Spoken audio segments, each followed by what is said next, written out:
5 tahun sudah pintu gudang itu tertutup bagiku. Suamiku menjaganya bak naga menjaga harta karun, melarangku mendekat sedikit pun. Malam ini, kunci itu ada di tanganku. Saat pintu terbuka, jeritanku pecah. Rahasia kelam itu akhirnya terungkap di depan mataku. Sebelum ceritanya dimulai, silakan tulis di kolom komentar dari daerah mana saja teman-teman yang menonton cerita ini. Dan dengar cerita sambil aktivitas apa? Nyapu, ngepel, tiduran, atau rebahan? Yuk kita simak ceritanya. Suara itu terdengar lagi. Lirih, namun cukup jelas untuk memecah keheningan malam yang menyelimuti rumah mewah mereka. Fania menghentikan jemarinya yang sejak tadi menari di atas papan ketik laptop. Ia menajamkan pendengarannya. Suara itu berasal dari arah belakang rumah, tepatnya dari gudang tua yang selalu dikunci rapat oleh suaminya, Arga. Itu bukan suara tikus atau gesekan dahan pohon, melainkan suara tawa. Tawa seorang perempuan yang terdengar samar, seperti diredam oleh dinding tebal. Jantung Fania berdegup kencang. Jam dinding menunjukkan pukul 2 dini hari. Seharusnya Arga sudah tidur di kamar tamu, tempat yang sering suaminya pilih dengan alasan tidak ingin mengganggu konsentrasi Fania menulis. Namun, rasa penasaran yang sudah membuncah selama 5 tahun pernikahan mereka kini tak bisa lagi dibendung. Dengan langkah mengendap-endap, Fania menuruni tangga. Lantai marmer yang dingin menusuk telapak kakinya yang telanjang. Namun rasa dingin itu tak sebanding dengan panas yang menjalar di dadanya. Ia merasa seperti orang asing di rumahnya sendiri. Rumah ini dibeli dari uang royalti novel-novel bestsellernya, dari keringat dan imajinasinya. Tetapi ada satu ruangan yang haram baginya untuk dimasuki. Gudang belakang. Fania sampai di depan lorong menuju gudang. Pintunya terbuat dari besi tua yang kokoh, kontras dengan interior rumah yang modern dan elegan. Dari celah ventilasi kecil di bagian atas pintu, cahaya lampu kuning remang-remang terlihat memancar keluar. Fania mendekatkan telinganya ke daun pintu. Cantik sekali. Terdengar suara Arga bergumam. Nada suaranya begitu lembut. Nada yang sudah lama tidak ia gunakan saat berbicara dengan Fania. Kamu pasti akan suka ini. Sabar ya. Darah Fania mendidih. Siapa yang ada di dalam sana? Apakah selama ini Arga menyembunyikan seorang wanita? Di rumah mereka sendiri? Di gudang yang katanya penuh dengan barang rongsokan dan bahan kimia berbahaya? Tanpa sadar, tangan Fania terulur memegang gagang pintu besi itu. Ia mencoba memutarnya perlahan, berharap Arga lupa menguncinya. Klak! Bunyi logam beradu terdengar nyaring di kesunyian malam. Fania terkesiap. Pintu itu terkunci.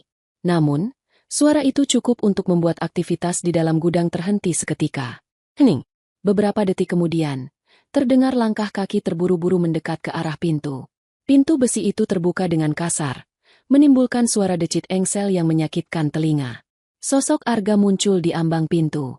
Wajahnya tampak lelah, matanya merah dengan kantung mata yang menghitam, dan rambutnya acak-acakan. Namun, ekspresi di wajahnya bukanlah rasa bersalah, melainkan kemarahan yang meluap-luap. Apa yang kamu lakukan di sini? Bentak Arga. Suaranya serak dan menakutkan. Ia segera menutup pintu di belakangnya rapat-rapat, lalu berdiri menghalangi akses Fania seolah-olah ia adalah penjaga gerbang neraka. Fania mundur selangkah, terkejut dengan nada tinggi suaminya. Aku dengar suara. Ada suara perempuan tertawa. Mas, siapa di dalam? Arga mencengkeram bahu Fania. Cengkeramannya kuat, membuat Fania meringis kesakitan. Sudah berapa kali aku bilang, Fania, jangan pernah mendekat ke gudang ini. Apa yang ada di dalam itu urusanku. Wilayahku. Ini rumahku juga. Arga, rumah yang kubeli dengan uangku. Fania memberanikan diri membalas tatapan suaminya. Aku berhak tahu apa yang kamu sembunyikan. Kamu selingkuh, kan? Kamu bawa perempuan ke sini saat aku sibuk menulis. Wajah Arga menegang.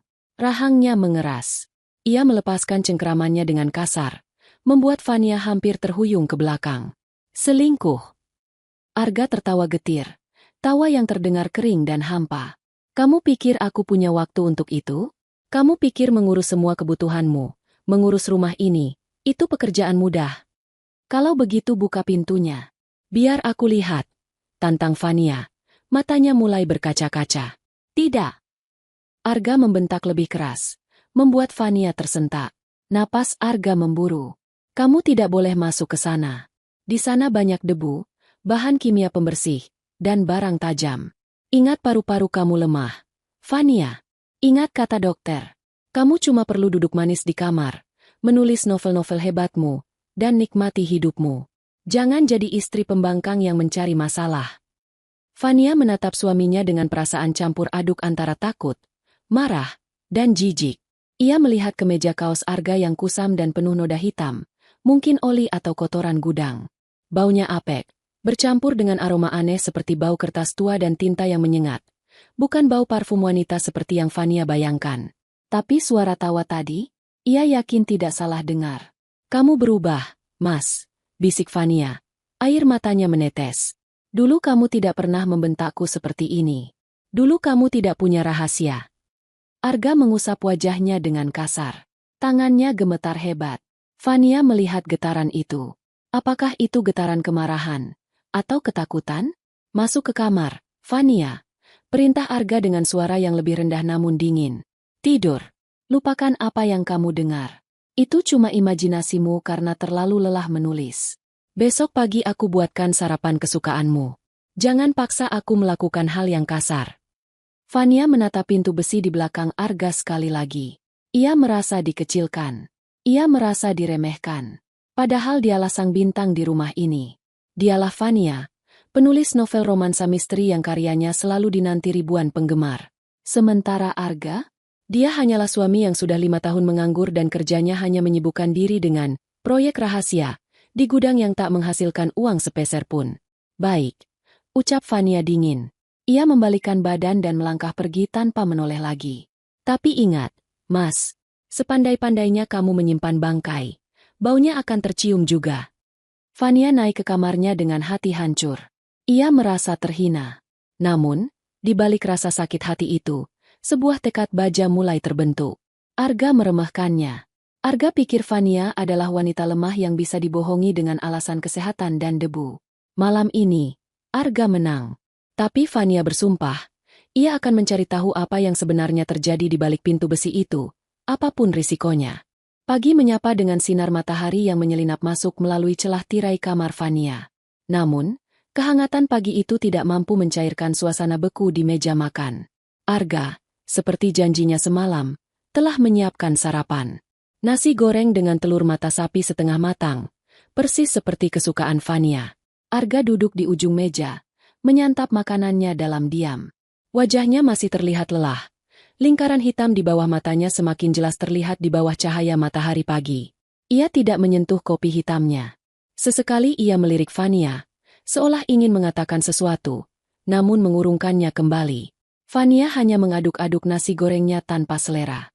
Pikirannya melayang pada kejadian 5 tahun lalu. Awal dari segala perubahan ini. Dulu, mereka adalah pasangan yang paling bahagia. Arga adalah pria yang hangat, penuh tawa, dan sangat mendukung karir Fania sebagai penulis pemula. Namun, kecelakaan mobil tragis itu mengubah segalanya. Mobil yang dikendarai Fania ditabrak truk dari arah berlawanan. Fania koma selama 2 minggu. Ketika ia sadar, dokter mengatakan ada sedikit gangguan pada saraf kognitif dan emosionalnya yang membuatnya rentan terhadap stres berat dan depresi. Sejak saat itu, Arga berubah menjadi tameng yang terlalu protektif. Ia melarang Fania keluar rumah sendirian. Ia mengambil alih semua urusan rumah tangga. Ia bahkan membatasi akses Fania terhadap internet dan ponsel dengan alasan radiasi layar dan komentar negatif netizen bisa memicu trauma pasca gegar otak yang Fania alami. Sayang, jangan buka media sosial dulu ya. Banyak haters yang iri sama kesuksesanmu. Biar aku saja yang kelola akunmu. Begitu kata Arga selalu. Dan Fania, dengan lugunya, percaya. Ia percaya bahwa dunianya sekarang hanya sebatas laptop, naskah, dan rumah ini. Ia percaya bahwa di luar sana ribuan penggemar memuja karyanya lewat laporan-laporan yang diceritakan Arga setiap malam. Arga bilang buku Fania laku keras. Royalti mengalir deras. Dan semua kemewahan di rumah ini adalah hasil jerih payah Fania. Tapi benarkah Arga melakukan itu demi cinta? Atau itu hanya cara untuk mengisolasi Fania agar ia bebas melakukan apapun di belakangnya? Nanti siang aku harus keluar sebentar. Cari bahan bangunan untuk perbaikan atap gudang. Suara Arga memecah lamunan Fania. Fania mendengus pelan, tidak menatap wajah suaminya. Terserah. Asal jangan lupa kunci gudang. Keramat, kamu itu. Takut nanti ada tikus atau perempuan yang lari keluar. Arga meletakkan sendoknya dengan keras. Dentingnya membuat Fania tersentak. Jangan mulai lagi, Fania. Aku sudah selesai. Fania bangkit dari kursi, meninggalkan piring yang masih penuh. Ia butuh udara segar. Ia butuh bicara dengan seseorang yang bukan suaminya. Fania melangkah ke teras depan. Ia berdiri di dekat pagar tanaman yang memisahkan rumahnya dengan rumah tetangga. Ia menatap jalanan kompleks yang sepi. Sudah lama sekali ia tidak keluar dari gerbang ini. Arga selalu bilang, nanti kalau kamu sudah benar-benar pulih, kita jalan-jalan ke Paris. Tapi 5 tahun berlalu, dan pulih, itu tak kunjung tiba menurut standar Arga. Mbak Fania. Tumben pagi-pagi sudah di depan. Sebuah suara nyaring menyapa. Fania menoleh. Itu Tika, tetangga sebelah yang terkenal dengan kemampuannya mengumpulkan informasi secepat kilat. Tika sedang menyiram tanaman, tapi matanya menatap Fania dengan tatapan menyelidik yang khas. Mbak Tika. Iya, lagi cari angin, jawab Fania sekenanya. Mencoba tersenyum ramah. Tika mematikan keran air dan berjalan mendekat ke pagar pembatas. Ia celingukan sebentar, memastikan Arga tidak ada di sekitar situ, lalu berbisik dengan nada konspirasi. Mbak, semalam saya dengar ribut-ribut. Ada apa? Mas Arga marah-marah lagi ya? Fania menghela napas. Tembok rumah mereka memang tidak setebal itu. Biasa, Mbak, masalah rumah tangga kecil. Tika manggut-manggut, tapi ekspresinya menunjukkan ia tidak puas dengan jawaban itu. Mbak Fania yang sabar ya. Saya sih sebenarnya nggak mau ikut campur, tapi sebagai sesama perempuan, saya kasihan sama Mbak. Dahi Fania berkerut. Maksudnya gimana, Mbak? Tika mendekatkan wajahnya lagi, suaranya semakin pelan. Mbak Fania kan yang kerja keras, yang nulis novel sampai terkenal, yang banyak duitnya. Mas Arga kan, ya maaf-maaf saja, cuma di rumah. Tapi kok kayaknya Mas Arga yang berkuasa banget ya? Kata-kata Tika menusuk tepat di ulu hati Fania. Itu validasi yang ia butuhkan. Benar, ia tidak gila. Orang lain juga melihat ketimpangan itu. Terus terang nih ya, Mbak. Lanjut Tika. Matanya berkilat-kilat. Kemarin siang, pas Mbak Fania mungkin lagi tidur siang, saya lihat ada mobil box berhenti di depan rumah Mbak. Mas Arga ngangkut kardus-kardus besar masuk ke gudang belakang lewat pintu samping. Kardus. Fania teringat ucapan Arga soal bahan bangunan. Mungkin bahan bangunan, Mbak. Tika tertawa sinis. Bahan bangunan kok bungkusnya rapi banget? Terus, ada satu kardus yang agak sobek sedikit. Saya lihat isinya kain-kain warna-warni. Mbak, kayak baju perempuan. Ada warna merah. Ada yang kelap-kelip. Masak bahan bangunan bentuknya gaun pesta. Jantung Fania serasa berhenti berdetak. Baju perempuan? Gaun pesta? Mbak yakin salah lihat enggak? Tanya Fania dengan suara bergetar. Mata saya masih awas. Mbak, saya juga sempat lihat Mas Arga ngeluarin bungkusan kecil dari saku celananya pas dia lagi ngawasin kuli angkutnya. Jatuh di rumput. Terus dia pungut lagi cepet-cepet. Bentuknya kayak kotak perhiasan beludru gitu. Tambah Tika semakin bersemangat mengompori. Mbak Fania hati-hati loh. Jangan sampai Mbak yang capek kerja. Hasilnya dinikmati orang ketiga yang disembunyikan di gudang itu. Dunia Fania seakan runtuh. Potongan-potongan puzzle di kepalanya mulai menyatu membentuk gambar yang mengerikan. Suara tawa perempuan semalam. Arga yang selalu melarangnya masuk gudang. Bau tinta dan kertas mungkin hanya kamuflase. Kardus baju perempuan. Kotak perhiasan. Sikap Arga yang lelah tapi defensif. Arga pasti punya simpanan. Mungkin Arga tidak bekerja sendiri di gudang itu. Mungkin dia mengubah gudang itu menjadi kamar rahasia untuk wanita lain. Wanita yang bisa dia manjakan dengan uang Fania. Sementara Fania dikurung di kamar dengan alasan kesehatan mental. Betapa bodohnya dia selama ini. Makasih infonya, Mbak Tika, kata Fania kaku. Ia merasa mual. Sama-sama, Mbak. Kalau butuh bantuan, panggil saya saja. Kita kan harus saling jaga. Ujar Tika dengan senyum puas. Fania berbalik dan berjalan cepat masuk ke dalam rumah. Ia melewati ruang tamu dan melihat Arga sedang bersiap-siap pergi. Pria itu memakai jaket denim usang yang sudah pudar warnanya. Aku berangkat dulu ya, Van. Makan siangnya sudah aku siapkan di meja, tinggal dipanasin. kata Arga tanpa menatap mata Fania. Ia menyambar kunci motor di atas meja. Fania menatap punggung suaminya dengan tatapan nanar. Arga, panggilnya. Arga berhenti di ambang pintu, menoleh sedikit. Ya. Kamu sayang sama aku? Tanya Fania. Pertanyaan itu terdengar menyedihkan di telinganya sendiri. Arga diam sejenak. Ada gurat kesedihan yang melintas di wajahnya. Namun cepat-cepat ia sembunyikan. Lebih dari nyawaku sendiri, Fania. Semua yang aku lakukan, cuma buat kamu. Biar kamu tetap hidup. Setelah itu, Arga pergi. Deru motornya terdengar menjauh. Pembohong, desis Fania. Air matanya menetes lagi. Tapi kali ini ia segera menghapusnya dengan kasar. Kata-kata Tika terus terngiang. Gaun pesta. Kotak perhiasan. Arga membohonginya mentah-mentah. 5 tahun ia hidup dalam sangkar emas. Mengira dirinya ratu. Padahal mungkin ia hanya sapi perah yang dimanfaatkan.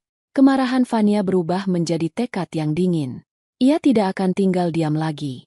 Ia tidak akan menunggu Arga pulang dan memberinya alasan-alasan bodoh lainnya. Hari ini juga, ia harus membuktikan kecurigaannya. Fania ingat Arga selalu sangat hati-hati dengan kuncinya. Kunci utama selalu dikalungkan di leher Arga, bahkan saat tidur. Tapi Fania tahu satu hal yang mungkin Arga lupakan, atau mungkin Arga anggap remeh karena mengira Fania terlalu sakit untuk berpikir sejauh itu. Arga punya kebiasaan menyimpan struk belanja atau catatan kecil di saku celana kotornya sebelum dimasukkan ke keranjang cucian. Jika Tika benar soal barang-barang yang dibeli Arga, mungkin jejaknya ada di tumpukan cucian kotor di kamar mandi bawah. Fania berlari kecil menuju ruang laundry. Napasnya memburu. Ia merasa seperti detektif dalam novelnya sendiri. Bedanya kali ini, penjahatnya adalah orang yang paling ia cintai. Ia membongkar keranjang pakaian kotor milik Arga. Bau keringat dan debu menguar. Bau kerja keras yang selama ini ia kira palsu. Tangannya meraba saku celana jeans yang dipakai Arga kemarin. Kosong. Ia beralih ke kemeja flanel. Kosong. Fania mulai frustrasi. Ia mengambil jaket kanvas yang tergantung di balik pintu. Jaket yang sering dipakai Arga saat malam-malam di gudang. Jemarinya menyentuh secari kertas yang sudah lecek di saku bagian dalam. Dengan tangan gemetar, Fania menarik kertas itu keluar dan membukanya perlahan. Itu adalah struk belanja dari sebuah toko perlengkapan seni dan butik daring yang dicetak. Mata Fania membelalak membaca daftar barang yang tertera di sana. 1 cat akrilik premium, 5 kaleng 2. Gaun sutra merah ukuran S, 1 PCS 3. Wig rambut panjang hitam, 1 PCS 4. Boneka manekin full body, 1 PCS 5. Lem perekat ekstra kuat. Napas Fania tercekat. Gaun ukuran S? Ukuran baju Fania adalah M. Wig rambut panjang? Rambut Fania dipotong pendek sebahu sejak kecelakaan karena dokter bilang lebih mudah perawatannya. Dan manekin? Untuk apa Arga membeli manekin dan gaun seksi serta wig? Imajinasi liar Fania langsung bekerja. Apakah Arga punya fetis aneh? Atau lebih parah, apakah dia mendandani manekin itu menyerupai wanita lain? Atau apakah barang-barang ini untuk wanita sungguhan yang dia sembunyikan di gudang? Dasar laki-laki sakit jiwa, geram Fania. Kertas itu diremasnya kuat-kuat. Bukti sudah ada di tangan. Petunjuk Tika ternyata benar. Ada wanita, atau setidaknya representasi wanita, yang dibeli Arga dengan uang Fania. Sekarang, yang ia butuhkan hanyalah kunci itu. Dan ia tahu persis kapan harus mengambilnya. Nanti malam, ia harus bersandiwara. Ia harus menjadi istri yang manis, istri yang penurut, sampai Arga lengah dan tertidur pulas. Dan saat itu terjadi, tidak ada lagi pintu yang bisa menghalangi Fania dari kebenaran. Matahari mulai condong ke barat, melemparkan bayang-bayang panjang yang seolah merayap di dinding ruang tengah rumah Fania. Di tangannya, remasan kertas truk belanja itu terasa panas, seakan membakar kulit telapak tangannya. Gaun sutra, wig, manekin. 3 benda itu berputar-putar di kepalanya seperti mantra kutukan. Fania menyimpan kembali kertas itu ke saku celana Arga di keranjang cucian, memastikan posisinya sama persis seperti semula. Arga tidak boleh tahu bahwa Fania sudah tahu. Fania kembali ke kamarnya, duduk di tepi ranjang dengan napas yang belum teratur. Ia mencoba merangkai logika. Jika Arga membeli manekin dan wig, ada kemungkinan suaminya memiliki kelainan seksual. Atau mungkin manekin itu hanya alat bantu untuk memvisualisasikan wanita lain yang ia puja? Pikiran Fania semakin liar dan gelap. Rasa percaya yang ia bangun selama 5 tahun pernikahan kini retak. Hancur berkeping-keping oleh selembar kertas bon. Sekitar pukul 4 sore, suara bel pintu terdengar. Fania mengintip dari balik tirai jendela kamarnya di lantai 2. Sebuah mobil pick-up tua berwarna hitam terparkir di depan pagar. Itu mobil Dion, sepupu Arga. Fania melihat Arga keluar dari rumah dengan tergesa-gesa. Suaminya tampak gelisah. Kepalanya menoleh ke kanan dan kiri seolah memastikan tidak ada tetangga. Atau Fania, yang melihat. Arga membuka gerbang. Dan Dion turun dari mobil. Mereka tidak bersalaman atau tertawa seperti saudara pada umumnya. Wajah Dion tampak serius. Bahkan prihatin. Fania menajamkan penglihatannya. Dion membuka bak belakang mobil yang tertutup terpal. Di sana, tertumpuk beberapa kardus besar yang dilakban rapat. Pelan-pelan. Jangan sampai suaranya kedengaran ke atas. Fania bisa melihat gerak bibir Arga meski suaranya tak terdengar jelas karena kaca jendela yang tebal. Dion mengangguk, lalu mengangkat salah satu kardus itu. Kelihatannya sangat berat. Arga membantu mengangkat kardus lainnya. Mereka membawanya bukan ke pintu depan, melainkan memutari rumah menuju akses pintu samping yang terhubung langsung ke gudang belakang. Fania merasakan dorongan impulsif untuk turun dan melabrak mereka. Tapi, ia menahan diri. Jangan gegabah. Fania, batinnya mengingatkan. Kalau kamu ngamuk sekarang, Arga akan punya 1000 alasan. Dia bisa bilang itu buku bekas, alat pertukangan, atau donasi. Kamu butuh bukti yang tidak bisa disangkal. Fania memutuskan untuk turun perlahan, mengendap-endap menuju dapur yang letaknya berdekatan dengan pintu samping. Ia ingin mendengar apa yang mereka bicarakan. Jantungnya berdegup kencang. Setiap langkah terasa seperti sedang berjalan di atas medan ranjau. Dari balik tembok dapur, sayup-sayup terdengar suara mereka. Mereka sudah selesai memindahkan barang dan kini berdiri di dekat pintu gudang yang terbuka sedikit. Kamu yakin ini cukup, Ga?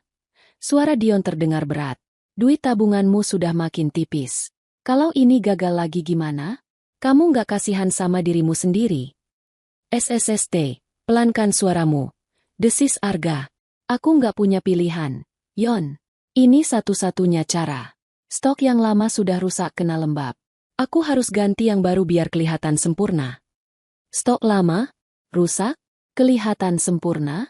Otak Fania bekerja cepat. Apakah mereka membicarakan wanita itu? Atau manekin itu? Apakah Arga mengganti mainannya? Karena yang lama sudah rusak? Perut Fania mual membayangkannya. Tapi Fania gimana?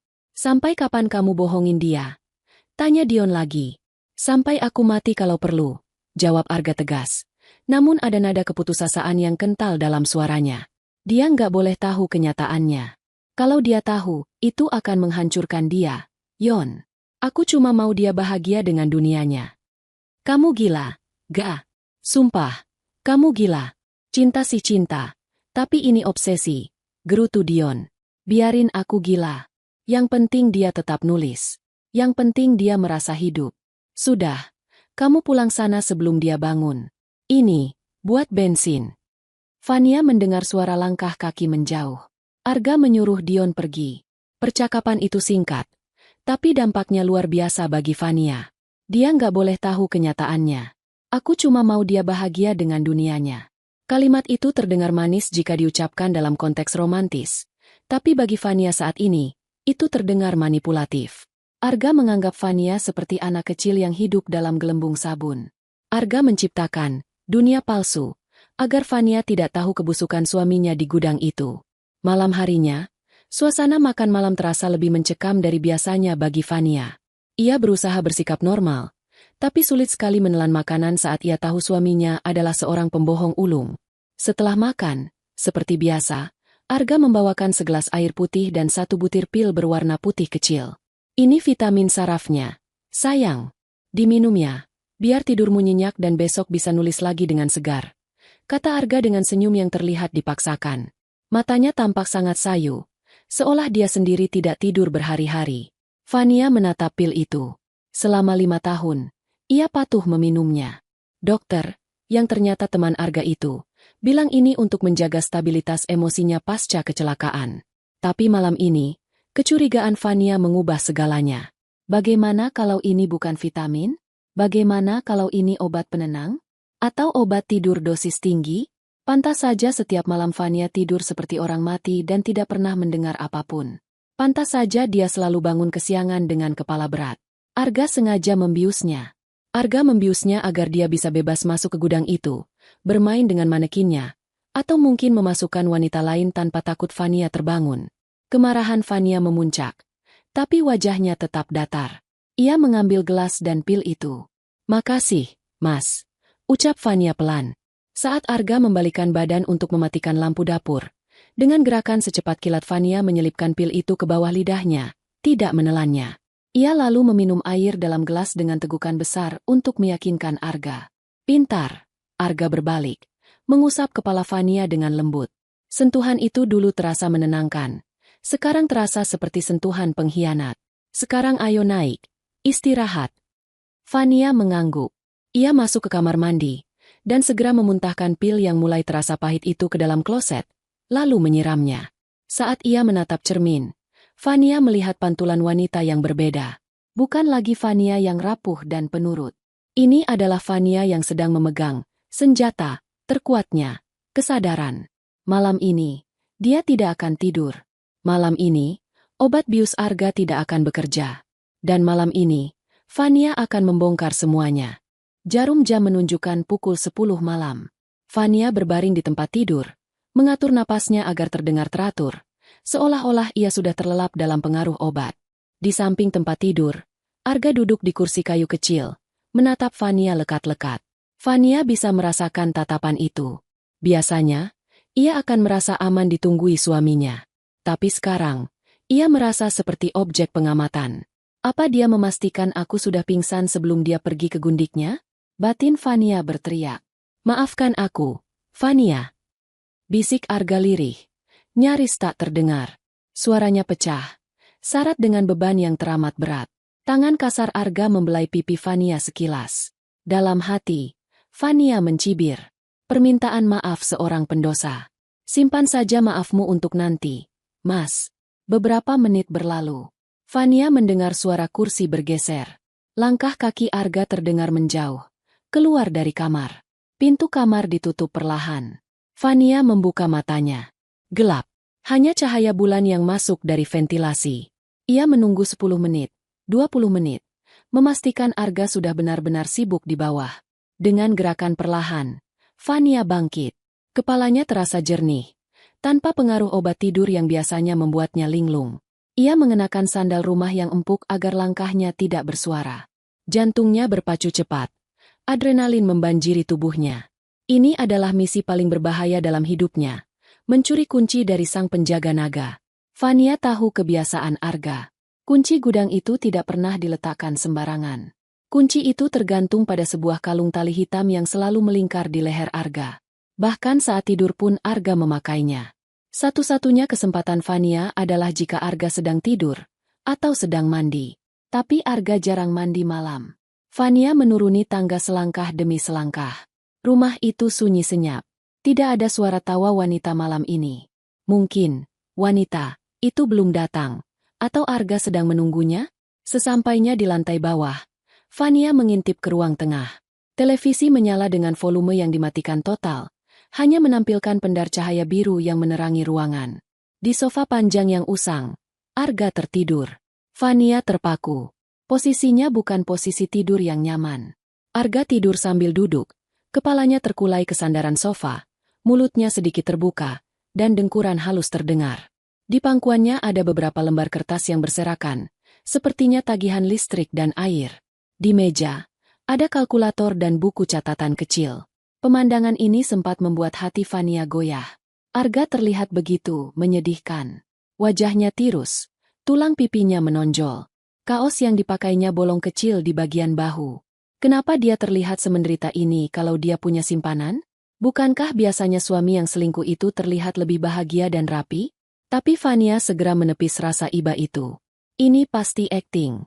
Atau mungkin dia lelah setelah memuaskan nafsunya seharian. Mata Fania tertuju pada leher Arga. Tali hitam itu ada di sana. Ujung kuncinya terlihat menyembul dari balik kaos Arga. Berkilau tertimpa cahaya biru televisi. Fania mendekat. Tangannya dingin dan berkeringat. Ia harus mengambil kunci itu tanpa membangunkan Arga. Jika Arga bangun, tamatlah riwayatnya. Arga pasti akan marah besar. Mungkin akan mengurungnya lagi, atau mencekokinya obat tidur paksa. Fania berlutut di depan sofa. Ia menahan napas. Bau tubuh Arga tercium jelas. Bau keringat asam bercampur bau kertas tua. Perlahan, jari-jari lentik Fania menyentuh tali hitam di leher suaminya. Arga bergerak sedikit, menggumamkan sesuatu yang tidak jelas. Fania membeku, menarik tangannya cepat. Hening kembali. Arga tidak bangun. Dengkuran halusnya berlanjut. Fania mencoba lagi. Kali ini ia lebih berani. Ia tidak mencoba melepas kalungnya lewat kepala. Itu terlalu berisiko. Ia melihat simpul kait di belakang leher Arga. Ia harus membuka kaitnya. Dengan kehati-hatian seorang ahli bedah, Fania menyelipkan tangannya ke belakang leher Arga. Rambut Arga yang agak panjang menggelitik punggung tangannya. Ia meraba mencari kaitan kalung. Ketemu. Klik. Suara kaitan terbuka terdengar sangat kecil. Tapi bagi Fania itu seperti ledakan bom. Arga tersentak. Fania? Gumam Arga dengan mata masih terpejam. Setengah sadar. Fania menahan napas sekuat tenaga. Mematung. Ia berdoa dalam hati agar Arga kembali tidur. Jangan mahal-mahal. Igau Arga lagi. Lalu kepalanya miring ke kiri, kembali terlelap. Fania menghembuskan napas lega yang tertahan. Dengan cepat namun lembut, ia menarik tali kalung itu perlahan-lahan. Kunci perak itu meluncur keluar dari balik kaos Arga. Kunci yang selama 5 tahun ini menjadi misteri terbesar dalam hidupnya. Kini kunci itu ada di genggaman Fania. Logamnya terasa dingin, kontras dengan telapak tangannya yang basah oleh keringat dingin. Fania berdiri, kakinya sedikit gemetar. Ia menatap Arga sekali lagi. Tidurlah yang nyenyak, Mas. Saat kamu bangun nanti, sandiwaramu sudah berakhir. Tanpa membuang waktu, Fania berbalik menuju pintu belakang. Langkahnya kini lebih yakin. Rasa takutnya berganti menjadi rasa penasaran yang membakar. Ia harus melihatnya. Ia harus melihat istana yang dibangun Arga untuk selingkuhannya. Ia harus melihat bukti pengkhianatan itu agar ia bisa pergi dari rumah ini tanpa penyesalan. Fania sampai di depan pintu gudang besi itu. Lorong menuju ke sana gelap. Tapi tekad Fania lebih terang dari apapun. Ia memasukkan anak kunci ke lubang gembok. Fania memutar kunci itu. Ceklek. Suara mekanisme kunci terbuka terdengar merdu di telinga Fania. Inilah saatnya. Dengan tangan yang masih gemetar hebat, Fania menekan gagang pintu dan mendorongnya ke dalam. Angin dingin berhembus dari dalam gudang, membawa aroma yang sangat kuat, bukan aroma parfum wanita, melainkan aroma kertas, lem, dan debu. Tapi Fania sudah terlalu dibutakan prasangka untuk peduli pada aroma itu. Ia meraba dinding, mencari saklar lampu. Ayo kita lihat siapa wanitamu, Mas, bisik Fania. Jarinya menekan saklar. Lampu neon di langit-langit gudang berkedip-kedip sebentar sebelum menyala terang benderang, menyinari seluruh isi ruangan yang selama ini tersembunyi. Dan saat itulah, Fania menjerit. Jeritan histeris yang bukan karena melihat hantu, bukan pula karena melihat wanita lain. Jeritan karena apa yang ada di hadapannya sama sekali tidak masuk akal bagi otaknya yang sudah dipenuhi skenario perselingkuhan. Dunia Fania berhenti berputar. Matanya terbelalak menatap pemandangan di depannya, dan lututnya seketika lemas hingga ia jatuh terduduk di lantai dingin. Pikirannya kosong, tergantikan oleh satu pertanyaan besar yang menghantam dadanya dengan keras. Apa maksud semua ini? Fania masih terduduk di lantai semen yang dingin. Lututnya gemetar hebat seakan tulang-tulangnya telah dilolosi. Mulutnya ternganga, namun tak ada suara yang keluar. Matanya, yang tadi menyala oleh api cemburu dan amarah, kini meredup, digantikan oleh kekosongan yang membingungkan.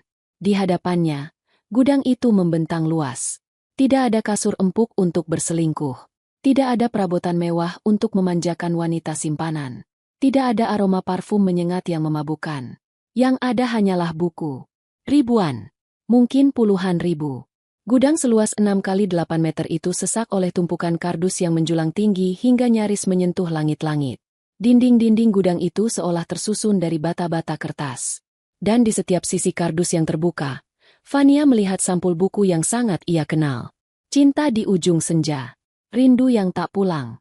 Sekali lagi, sayang, itu semua adalah novel-novel karya Fania. Novel-novel yang selama ini Arga katakan ludes terjual di pasaran, dicetak ulang berkali-kali, dan menjadi rebutan di toko buku. Fania mencoba berdiri, berpegangan pada tumpukan kardus di dekatnya. Kakinya melangkah tertatih menyusuri lorong sempit di antara dua tembok, buku ciptaannya sendiri. Hatinya bergemuruh. Apa maksud semua ini? Kenapa Arga menimbun buku-bukunya di sini? Apakah Arga menjadi penimbun? Apakah suaminya sengaja membeli semua stok dari penerbit untuk dijual kembali dengan harga tinggi? Atau lebih buruk, apakah Arga menyembunyikan buku-buku ini agar tidak sampai ke tangan pembaca? Sebuah bentuk sabotase kejam terhadap karirnya? Arga, apa yang kamu lakukan? Desis Fania, suaranya parau. Ia terus berjalan masuk lebih dalam. Di sudut ruangan, ia melihat sebuah area yang ditata sedemikian rupa, sangat kontras dengan kekacauan tumpukan kardus di sekitarnya. Ada sebuah meja kerja panjang yang penuh dengan peralatan elektronik. 2 unit laptop menyala menampilkan beranda media sosial, sebuah printer tua yang mengeluarkan bunyi dengung halus, dan tumpukan kertas resi pengiriman. Namun, yang membuat napas Fania tercekat adalah apa yang ada di sebelah meja itu. Berdiri tegak di sana, sebuah boneka manekin seukuran manusia. Manekin itu mengenakan gaun sutra merah, gaun ukuran S yang struknya Fania temukan. Di kepalanya terpasang wig rambut hitam panjang yang berkilau di bawah lampu neon.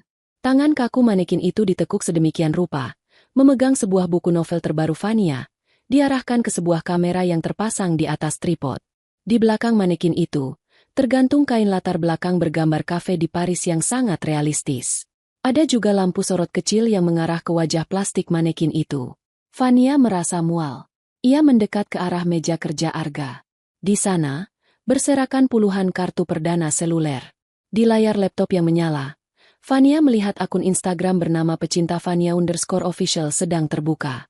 Postingan terbarunya adalah foto manekin itu, yang dipotret sedemikian rupa sehingga wajahnya tertutup buku atau rambut, hanya menampakkan gaun merah dan latar belakang Paris, dengan takarir. Membaca karya Fania di Paris, rasanya romantis banget. Wajib beli, guys. Fania menggulir layar ke bawah. Ada ratusan komentar. Buku Lover 123. Wah, keren banget kak. Ratu Romansa. Aku juga mau beli. Dunia fiksi. Bestseller memang beda.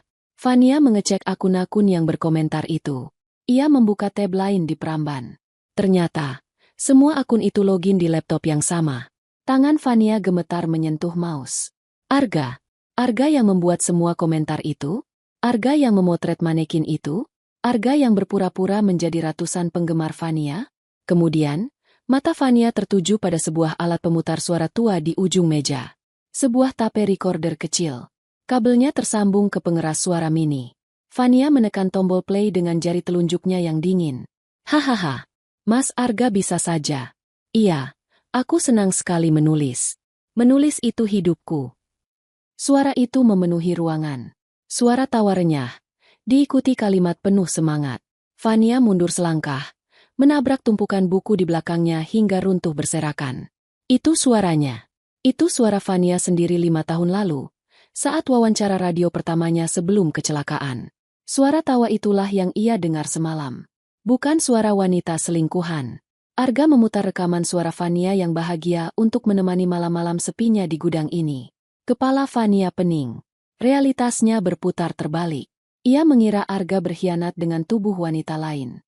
Tapi yang ia temukan adalah sebuah pabrik kepalsuan yang dibangun dengan sangat rapi. Arga membohonginya. Semua kesuksesan, semua pujian, semua penjualan semuanya palsu? Kenapa? Teriak Fania histeris.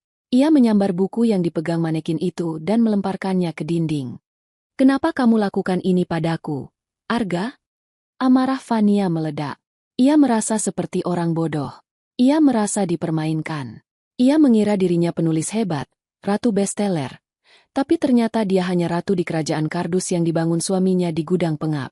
Fania mulai mengamuk. Ia mendorong tumpukan kardus setinggi 2 meter di dekatnya. Bruk! Puluhan buku jatuh berhamburan ke lantai. Ia menyapu semua kertas di meja kerja Arga. Ia membanting manekin bergaun merah itu hingga wignya terlepas dan menggelinding di lantai. Pembohong! Penipu! Jerit Fania sambil menyobek salah satu novelnya sendiri. Kertas-kertas berhamburan seperti salju. Kamu membuatku terlihat seperti orang gila. Kamu menertawakanku di belakangku. Hah? Air matanya tumpah tak terbendung. Ia merasa harga dirinya diinjak-injak. Selama ini ia sombong, merasa lebih tinggi dari Arga yang pengangguran, merasa dirinya tulang punggung keluarga. Ternyata, uang yang ia makan, baju yang ia pakai, semuanya berasal dari mana? Jika buku-buku ini tidak terjual, dari mana uang itu? Di tengah amukannya, Fania melihat sebuah buku besar, buku kas, yang tergeletak di lantai setelah ia menyapu meja tadi. Buku itu terbuka. Tulisan tangan Arga yang rapi terlihat di sana. Debit, penjualan tanah warisan Bapak, 500 juta rupiah kredit. Cetak mandiri novel, Rindu, 3000X, 150 juta rupiah kredit. Beli royalti palsu, transfer ke rekening Fania, 50 juta rupiah kredit. Bayar listrik internet, 2 juta rupiah sisa saldo, kritis. Fania membeku membaca angka-angka itu. Tanah warisan? Cetak mandiri? Sebelum ia sempat mencerna apa yang ia baca, terdengar suara langkah kaki berlari kencang dari arah rumah. Pintu besi gudang yang terbuka lebar ditabrak oleh tubuh seseorang. Fania! Itu Arga. Napasnya memburu. Wajahnya pucat pasi seputih kertas. Ia tidak terlihat marah. Ia terlihat hancur. Matanya membelalak melihat kekacauan di gudang itu. Buku-buku yang berserakan, manekin yang terguling, dan istrinya yang berdiri di tengah badai kertas dengan wajah basah oleh air mata. Arga berdiri mematung di ambang pintu. Dadanya naik turun dengan cepat. Keringat dingin membasahi pelipisnya. Ia melihat kunci cadangan yang masih menggantung di lubang pintu, lalu beralih menatap Fania yang memegang buku kas keuangannya. Rahasia yang ia jaga mati-matian selama 5 tahun, hancur dalam satu malam. Fania, dengarkan aku. Suara Arga bergetar. Ia melangkah maju perlahan. Kedua tangannya terangkat seolah mendekati binatang buas yang terluka. Jangan mendekat, bentak Fania. Ia melempar buku kas itu ke arah Arga. Buku itu menghantam dada suaminya dan jatuh ke lantai. Kamu penipu, Arga. Kamu pembohong ulung. Aku bisa jelaskan, Arga memohon. Matanya mulai berkaca-kaca. Tolong, sayang, letakkan sobekan kertas itu. Tanganmu bisa luka. Peduli setan dengan tanganku. Fania menendang tumpukan buku di kakinya. Jelaskan ini semua. Kenapa buku-bukuku ada di sini? Kenapa kamu punya manekin itu? Kenapa kamu memalsukan komentar-komentar itu? Kamu mau mengejekku? Kamu mau bilang kalau aku penulis gagal yang harus dikasihani? Arga menggeleng kuat-kuat. Ia tidak membela diri dengan amarah. Tubuhnya justru merosot, berlutut di atas tumpukan novel-novel yang berserakan. Pria itu, yang selama ini terlihat tegar dan dingin, kini tampak begitu rapuh. Bukan untuk mengejekmukmu, Fania. Suara Arga serak, pecah oleh tangis yang ia tahan. Aku melakukan ini karena tidak ada yang membeli bukumu. Kalimat itu menghantam Fania lebih keras daripada tamparan fisik. Keheningan yang menyakitkan menyelimuti gudang itu. Hanya suara dengung lampu neon yang terdengar. Apa? Bisik Fania. Berharap ia salah dengar. Arga menunduk. Menatap lantai semen. Penerbit memutus kontrakmu 4 tahun lalu. Fania. Tepat 6 bulan setelah kamu sadar dari koma. Mereka bilang tulisanmu berubah. Mereka bilang alurnya kacau. Bahasanya tidak lagi indah efek dari kerusakan kognitif pasca kecelakaan itu. Fania mundur. Punggungnya menabrak dinding dingin. Bohong, kamu bohong. Surat-surat royalti itu. Email dari editor. Aku yang membuatnya. Aku Arga Lirih. Aku belajar desain grafis otodidak tiap malam cuma buat bikin kop surat palsu.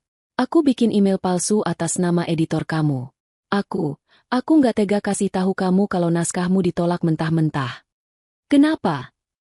Air mata Fania mengalir deras. Kenapa kamu nggak jujur saja? Kenapa kamu biarkan aku hidup dalam kebohongan ini? Arga mengangkat wajahnya. Air mata menetes di pipinya yang tirus. Karena kamu hampir mati. Fania, kamu lupa. Fania terdiam. Waktu pertama kali naskahmu dikritik pedas oleh editor dulu, sebelum kita nikah, kamu mengurung diri seminggu. Kamu nggak makan. Kamu hampir loncat dari balkon. Arga terseduh. Dan setelah kecelakaan itu, Dokter Sarah bilang kondisi mentalmu sangat tidak stabil. Depresimu bisa kambuh kapan saja jika ada pemicu besar. Sarah bilang, kalau kamu merasa gagal lagi, kali ini mungkin aku nggak akan keburu menyelamatkanmu. Fania menutup mulutnya dengan tangan. Ingatan samar tentang masa-masa kelam itu berkelebat. Aku takut kehilangan kamu, Fania. Ishak Arga. Aku lebih rela jadi pembohong. Aku lebih rela kamu benci aku karena aku galak dan protektif, daripada aku harus melihat kamu bunuh diri karena merasa tidak berguna. Fania menatap sekeliling gudang itu dengan pandangan baru. Tumpukan kardus ini bukan sampah. Ini adalah bukti cinta Arga. Manekin konyol itu bukan alat perversi. Itu adalah usaha Arga yang putus asa untuk membuat Fania merasa punya penggemar. Jadi semua uang itu? Tanya Fania dengan suara gemetar. Uang belanja, mobilku, baju-bajuku. Tabunganku. Asuransi kecelakaanmu. Sawah peninggalan bapak di kampung. Emas ibu yang dikasih pas kita nikah. Semuanya. Jawab Arga jujur. Aku jual semuanya pelan-pelan. Aku pakai uang itu untuk cetak bukumu sendiri di percetakan murah. Aku beli kembali buku itu seolah-olah ada orang lain yang beli. Biar uangnya muter masuk rekening kamu sebagai royalti. Fania merasa kakinya tak lagi sanggup menopang tubuhnya. Ia merosot ke lantai, duduk di antara ribuan buku yang tak laku itu. Kamu habiskan semuanya buat aku. Fania menatap suaminya dengan pandangan nanar. Arga mengangguk pelan. Uang bisa dicari, Fania. Tapi kalau kamu pergi, aku nggak bisa cari gantinya. Fania melihat tangan Arga yang bertumpu di lantai. Tangan itu kasar, penuh goresan luka akibat kertas, paper cut, yang tak terhitung jumlahnya. Kulitnya kapalan karena mengangkat kardus-kardus berat sendirian setiap malam. Kuku-kukunya hitam oleh tinta printer. Selama ini Fania jijik melihat tangan itu. Ia pikir itu tangan kotor karena memegang oli atau wanita lain. Ternyata, itu adalah tangan yang bekerja dalam diam untuk menopang mimpi Fania yang sudah runtuh. Tika bilang kamu bawa baju wanita. Fania terisak. Itu baju buat manekin. Biar di foto kelihatan beda-beda orangnya. Jelas Arga.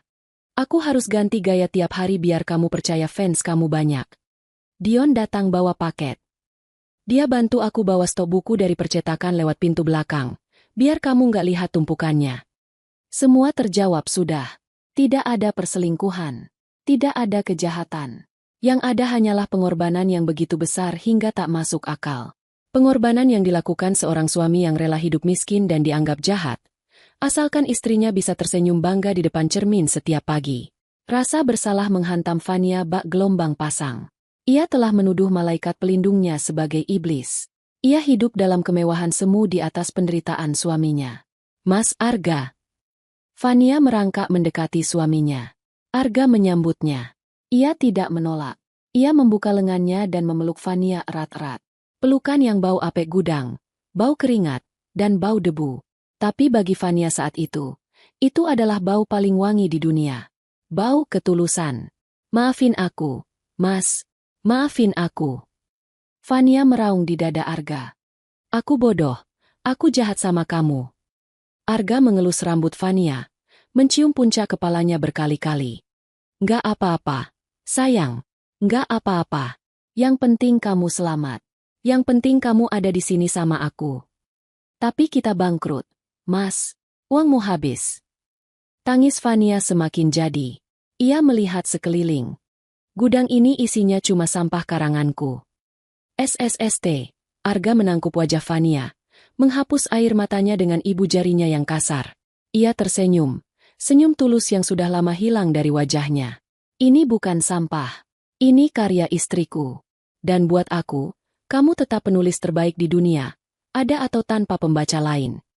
Malam itu, di lantai gudang yang dingin dikelilingi ribuan buku yang tak pernah dibaca orang lain, Fania merasakan kehangatan yang sesungguhnya. Sandiwara itu telah berakhir. Tirai telah ditutup. Kenyataan memang pahit dan menyakitkan, merobek egonya sebagai penulis. Tapi di saat yang sama, ia menemukan cinta yang jauh lebih besar daripada sekadar nama di sampul buku. Namun, Fania tahu ini belum selesai.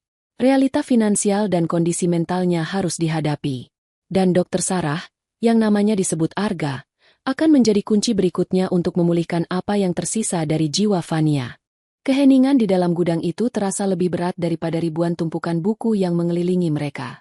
Fania masih terisak di pelukan Arga, menumpahkan segala rasa malu, sesal, dan cinta yang bercampur aduk menjadi satu. Arga memeluknya erat. Seolah takut jika ia melonggarkan pelukannya sedikit saja, Fania akan hancur menjadi debu. Namun, Arga tahu kondisi Fania sedang sangat rapuh. Kejutan ini terlalu besar. Guncangan emosional yang drastis dari kemarahan menjadi penyesalan bisa memicu episode depresi yang selama ini mereka hindari. Arga merogoh saku celananya, mengambil ponsel retak yang layarnya sudah buram, dan mendial satu nomor dengan tangan gemetar. "Halo, Sarah. Tolong ke sini." Dia sudah tahu semuanya. Hanya itu yang diucapkan Arga sebelum memutus sambungan.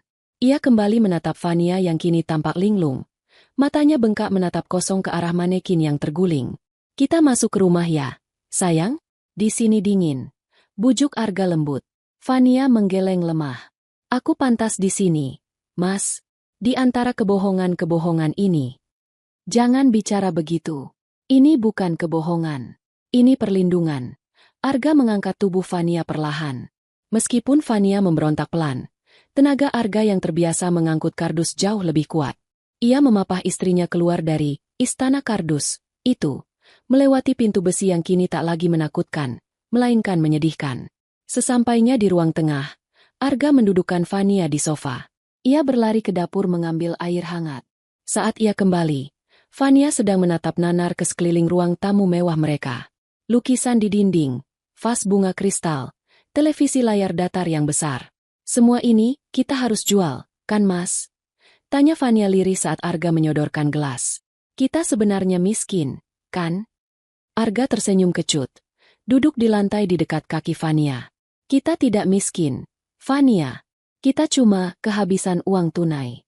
Tapi kita punya rumah ini, meski sertifikatnya sudah kugadaikan bulan lalu untuk biaya cetak novel terbarumu." Fania menutup wajahnya dengan tangan. Rasa bersalah itu kembali menusuk-nusuk dadanya. "Kamu gadaikan rumah? Demi buku sampah itu?" Sebelum Arga sempat menjawab, suara mobil berhenti di depan rumah, disusul ketukan pintu yang tergesa-gesa. Arga beranjak membuka pintu. Dokter Sarah masuk dengan napas memburu, masih mengenakan jas putih dokternya. Di belakangnya, Dion ikut masuk dengan wajah cemas. "Gimana kondisinya?" tanya Sarah langsung, tanpa basa-basi. Ia segera menghampiri Fania, memeriksa pupil mata dan denyut nadinya. Fania menepis tangan Sarah pelan. "Aku nggak gila, Sarah. Kamu nggak perlu periksa aku kayak pasien rumah sakit jiwa." Sarah menghela napas, lalu duduk di samping Fania. Tatapannya berubah lembut, bukan sebagai dokter, tapi sebagai sahabat. "Fania, nggak ada yang bilang kamu gila. Tapi kamu harus mengerti kenapa Arga melakukan semua ini. Kamu ingat kejadian 5 tahun lalu? Tepat setelah kamu sadar dari koma." Fania mengerutkan kening. Ingatannya tentang masa itu kabur. Yang ia ingat hanya rasa sakit kepala yang hebat dan Arga yang selalu ada di sampingnya. Aku kecelakaan. Terus aku pulang ke rumah. Itu aja." Sarah bertukar pandang dengan Arga. Arga mengangguk pelan, memberi izin. "Bukan cuma itu, Van," kata Sarah hati-hati. 2 bulan setelah kecelakaan, kamu menerima surat penolakan dari penerbit mayor. Mereka menolak naskahmu karena gaya tulisanmu berubah drastis akibat trauma otak ringan di lobus frontal. Bagian yang mengatur kreativitas dan emosi. Aku ditolak. Fania mencoba menggali ingatannya. "Kamu bukan cuma ditolak." Sela Dion yang berdiri di dekat pintu, suaranya terdengar emosional. Mbak Fania ngamuk. Mbak Fania bakar semua naskah di halaman belakang, terus lari ke balkon lantai 2. "Kalau Mas Arga telat 1 detik aja narik tangan Mbak." Dion tidak melanjutkan kalimatnya. Ia memalingkan wajah. Fania terdiam. Potongan ingatan itu tiba-tiba menyambar kepalanya seperti kilat. Rasa dingin di pagar balkon. Angin malam yang menerpa wajahnya. Dan teriakan putus asa Arga yang mencengkeram pergelangan tangannya hingga memar. "Kalau aku nggak bisa nulis, buat apa aku hidup, Ga? Lepasin aku. Aku sampah." Suara teriakannya sendiri terngiang di telinga Fania. Tubuhnya menggigil. Jadi benar. Dia pernah mencoba mengakhiri hidupnya karena karirnya hancur. "Malam itu," lanjut Sarah, suaranya tenang namun tegas. "Kamu didiagnosis mengalami severe depressive episode dengan tendensi bunuh diri yang dipicu oleh perasaan gagal. Kondisi mentalmu sangat rapuh. Sedikit saja ada pemicu yang membuatmu merasa tidak berharga, kamu akan relapse. Kamu akan mencoba menyakiti dirimu lagi." Sarah menatap Arga yang menunduk dalam-dalam. Arga bertanya padaku, apa obatnya? Aku bilang, obat medis cuma bisa menekan gejala. Tapi akar masalahnya adalah rasa berhargamu. Kamu butuh merasa sukses. Kamu butuh validasi bahwa kamu masih penulis hebat. Kalau itu hilang, kamu kehilangan keinginan hidup. Fania menatap suaminya. Jadi, ide gila membuat dunia palsu ini? Itu ide Arga, kata Sarah. Arga bilang ke aku, kalau dunia nggak mau mengakui istriku hebat, aku yang akan ciptakan dunia itu buat dia. Aku nggak peduli biayanya berapa. Dok, asal Fania senyum lagi. Asal Fania nggak naik ke balkon itu lagi. Air mata Fania kembali tumpah. Ia melihat Arga dengan pandangan yang benar-benar baru. Pria yang ia tuduh mengurungnya, pria yang ia kira monster posesif yang menghalanginya dari dunia luar, ternyata adalah benteng terakhir yang menjaganya dari kematian. Mas, panggil Fania. Arga mengangkat wajahnya. Maaf kalau caraku salah. Fania, aku cuma manusia biasa. Aku nggak tahu cara lain. Aku takut kehilangan kamu. Setiap kali kamu senyum pas baca komentar palsu yang aku ketik, setiap kali kamu pamer buku baru ke aku, itu bayaran termahal buat aku. Lelahku hilang. Tapi kamu sakit, Mas. Fania menyentuh lengan Arga yang kurus. Lihat badanmu. Kamu kurus kering. Kamu kerja serabutan. Kamu angkut kardus tiap malam. Kamu kurang tidur buat ngurusin akun-akun palsu itu. Kamu hancurin hidupmu sendiri demi egoku. Hidupku itu kamu, Fania. Jawab Arga sederhana, tanpa keraguan sedikit pun. Kalau kamu nggak ada, aku juga sudah hancur dari dulu. Fania menoleh ke arah Dion. Dion, kamu juga tahu ini? Dion mengangguk. Tahu, Mbak. Saya yang sering marahin Arga. Saya bilang ini gila. Saya bilang Arga bakal mati pelan-pelan kalau begini terus. Tapi Arga keras kepala.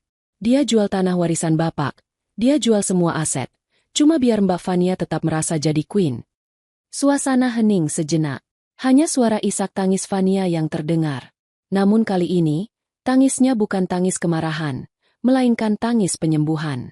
Luka batinnya terbuka lebar. Tapi nanahnya sedang dikeluarkan. Sarah memegang tangan Fania. Sekarang kamu sudah tahu kebenarannya. Fania, ini fase paling kritis. Kamu punya dua pilihan. Pertama, kamu bisa marah dan tenggelam lagi dalam depresi karena merasa gagal. Atau kedua, kamu bisa melihat ini sebagai bukti bahwa kamu adalah wanita paling dicintai di dunia, dan mulai membangun hidupmu lagi dari nol. Bukan di atas fantasi, tapi di atas realita. Fania menarik napas panjang, mencoba mengisi paru-parunya yang sesak. Ia melihat kunci gudang yang tergeletak di meja, benda yang ia curi dengan penuh kebencian tadi malam. Benda yang menjadi simbol ketakutannya selama ini. Ia mengambil kunci itu. Digenggamnya erat hingga ujung geriginya menusuk telapak tangan, memberikan rasa sakit yang nyata. Rasa sakit yang menyadarkannya bahwa ia masih hidup. Aku nggak mau nulis novel lagi, ucap Fania tiba-tiba. Semua orang di ruangan itu terkejut. Arga tampak panik. Fania, jangan. Menulis itu jiwamu. Kamu boleh tetap nulis. Aku akan cari cara lain buat. Nggak, Mas. Potong Fania tegas. Ia menghapus air matanya dan menatap Arga lurus tepat di manik mata. Menulis memang jiwaku, tapi kalau tulisanku harus dibayar dengan nyawamu, dengan darah dan keringatmu yang sia-sia, aku nggak mau. Aku nggak butuh jadi bestseller kalau suamiku menderita. Fania bangkit dari sofa, meski kakinya masih goyah. Ia berjalan mendekati Arga, lalu memeluk leher suaminya. Mulai besok, kita berhenti bersandiwara, bisik Fania di telinga Arga. Kita buka gudang itu. Kita jual barang-barang rongsokan ini. Kita bayar utang-utangmu. Aku mau hidup sama kamu. Arga, hidup yang beneran. Makan tempe nggak apa-apa. Asal itu uang asli, bukan uang hasil kamu membohongi diri sendiri. Arga membalas pelukan Fania, menenggelamkan wajahnya di ceruk leher istrinya. Bahu pria itu terguncang hebat. Untuk pertama kalinya dalam 5 tahun, beban raksasa yang ia pikul sendirian akhirnya terangkat. Ia menangis sejadi-jadinya. Tangisan lega seorang prajurit yang akhirnya bisa meletakkan senjatanya setelah perang panjang yang melelahkan. Dion dan Sarah mundur perlahan keluar dari ruangan, memberikan ruang privasi bagi sepasang suami istri yang baru saja menikah ulang dalam kejujuran yang telanjang. Malam itu, Tidak ada lampu gudang yang menyala. Tidak ada suara mesin cetak yang berdengung. Tidak ada sandiwara. Hanya ada dua manusia yang tertidur lelap di sofa ruang tamu, saling berpegangan tangan, siap menghadapi badai tagihan dan kenyataan yang akan datang esok pagi. 6 bulan kemudian, angin sore berhembus pelan, menerbangkan beberapa helai daun kering di halaman depan rumah yang kini tampak berbeda. Pagar tinggi yang dulu selalu tertutup rapat kini terbuka lebar. Tidak ada lagi mobil mewah di garasi. Gantinya adalah sebuah sepeda motor metik sederhana dan sebuah mobil bak terbuka tua yang sering dipakai untuk mengangkut barang. Rumah itu sendiri mengalami perubahan besar. Dinding bagian samping dibobol, digantikan oleh kaca-kaca besar yang transparan, memperlihatkan isi ruangan yang dulu disebut gudang terlarang. Tidak ada lagi tumpukan kardus berdebu. Tidak ada lagi bau bahan kimia atau kertas apek. Ruangan itu kini terang benderang, dipenuhi rak-rak kayu sederhana yang tertata rapi. Aroma kopi segar menguar dari sudut ruangan, bercampur dengan aroma buku. Namun kali ini, aroma buku yang wajar dan menenangkan. Di atas pintu masuk kaca itu, tergantung sebuah papan nama kayu yang diukir tangan. Taman Baca Kopi Arfan. Fania sedang berdiri di balik meja kasir, mengenakan apron coklat muda. Rambutnya kini dibiarkan panjang sebahu, tidak lagi dipotong pendek seperti orang sakit. Wajahnya tidak lagi pucat pasi di bawah lapisan makeup tebal, melainkan segar alami meski ada sedikit keringat di dahinya. 1 latte gula aren dan sewa komik detektif Conan nomor 50 ya, Mbak Fania. Ujar seorang remaja berseragam SMA sambil meletakkan uang receh di meja. Fania tersenyum ramah, mengetik pesanan di tablet kasir. Siap. Duduk di mana, Dek? Di bean bag atau di meja luar? Di luar aja, Mbak. Adem. Jawab remaja itu lalu berlalu. Fania menyiapkan kopi dengan cekatan. Dulu, tangannya hanya terbiasa menari di atas keyboard. Sekarang, ia terbiasa memegang handle mesin kopi, mencuci gelas, dan menata buku. Dan anehnya, ia merasa jauh lebih hidup daripada saat ia mengurung diri di kamar menulis novel tentang cinta yang tak nyata. Dari sudut mata, Fania melihat Arga sedang sibuk di salah satu rak buku. Pria itu sedang membacakan cerita dongeng untuk sekelompok anak-anak TK yang berkunjung. Dan akhirnya, sang satria tidak perlu melawan naga lagi, karena naganya ternyata baik hati. Ucap Arga dengan suara yang didramatisir, membuat anak-anak itu tertawa girang. Fania tersenyum melihat suaminya. Arga sudah berubah. Pipinya sudah berisi, tidak lagi tirus cekung seperti tengkorak. Kantung mata hitamnya hilang. Baju yang dipakainya bersih dan wangi pewangi pakaian, bukan bau keringat dan debu gudang. Arga terlihat 5 tahun lebih muda. Setelah anak-anak itu pulang, Arga menghampiri meja kasir. Ia menyeka keringat di dahinya dengan lengan baju, lalu mencuri kecupan singkat di pipi Fania. Capek, bos. Goda Arga. Lumayan. Hari ini ramai. Tadi Dion mampir bawa donasi buku dari temannya. Jawab Fania sambil menyerahkan segelas es teh manis untuk suaminya. Baguslah. Koleksi kita makin banyak. Arga menyeruput tehnya nikmat. Tiba-tiba, bayangan seseorang muncul di pintu masuk. Itu Tika, tetangga sebelah yang dulu menjadi kompor dalam drama rumah tangga mereka. Tika masuk dengan wajah sedikit canggung, memegang sebuah tupperware. Sore, Mbak Fania, Mas Arga. Sapa Tika basa-basi. Sore, Mbak Tika. Tumben mampir. Balas Fania ramah. Ia sudah tidak lagi membenci Tika. Justru ia berterima kasih. Kalau bukan karena gosip Tika, mungkin Fania tidak akan pernah nekat mencuri kunci malam itu. Ini, saya bikin bolu kukus kebanyakan. Buat cemilan kalian. Tika meletakkan wadah itu di meja. Matanya menyapu sekeliling ruangan yang dulu ia curigai sebagai tempat mesum. Wah, tempatnya makin nyaman ya, Mbak. Nggak nyangka gudang seram itu jadi begini. Fania tertawa kecil. Iya, Mbak. Dulu memang seram karena isinya hantu masa lalu. Sekarang sudah diusir hantunya. Tika tertawa canggung, lalu menatap Fania dengan tatapan penasaran yang tak bisa disembunyikan. Tapi Mbak, saya masih heran loh. Dulu kan Mbak Fania penulis bestseller, uangnya banyak, mobilnya bagus. Kok sekarang malah? Ya maaf, jualan kopi begini? Sayang banget karirnya. Pertanyaan itu membuat Arga sedikit tegang. Ia menatap Fania, khawatir istrinya akan tersinggung atau sedih. Namun, Fania justru tersenyum lebar. Senyum yang lepas, tanpa beban. Dulu saya memang kaya, Mbak Tika. Tapi kekayaan itu semu. Saya hidup dalam gelembung, jawab Fania tenang. Sekarang, mungkin uang kami nggak sebanyak dulu. Kami masih nyicil bayar utang bank. Mobil juga cuma punya pick-up butut itu. Tapi, saya punya sesuatu yang jauh lebih mahal dari royalti buku. Apa itu, Mbak? Tanya Tika bingung. Fania menatap Arga, menggenggam tangan suaminya di atas meja. Ketenangan dan kejujuran. Dulu saya menulis fiksi untuk lari dari kenyataan. Sekarang, saya menjalani kenyataan yang lebih indah dari fiksi manapun. Tika terdiam, seolah baru saja mendapat pencerahan. Ia mengangguk pelan, tersenyum tulus untuk pertama kalinya. Iya juga ya, Mbak. Kelihatannya kalian lebih bahagia sekarang. Wajah Mas Arga juga cerah. Nggak kayak orang dikejar debt collector lagi. Memang dikejar, Mbak. Dikejar cinta istri. Celetuk Arga, membuat suasana cair. Mereka tertawa bersama. Setelah Tika pergi, Fania kembali sibuk membersihkan meja. Arga membantunya mengangkat kursi-kursi ke atas meja karena hari sudah mulai gelap dan mereka akan segera tutup. Mas, panggil Fania saat Arga sedang mengunci pintu kaca depan. Ya. Manekin itu, kamu buang kemana? Tanya Fania tiba-tiba. Arga tertawa renyah. Si, boneka arwah, itu? Sudah aku kasih ke mahasiswa seni rupa buat tugas kuliah mereka. Kenapa? Kangen? Enggak, Fania menggeleng. Lalu berjalan mendekati rak paling pojok.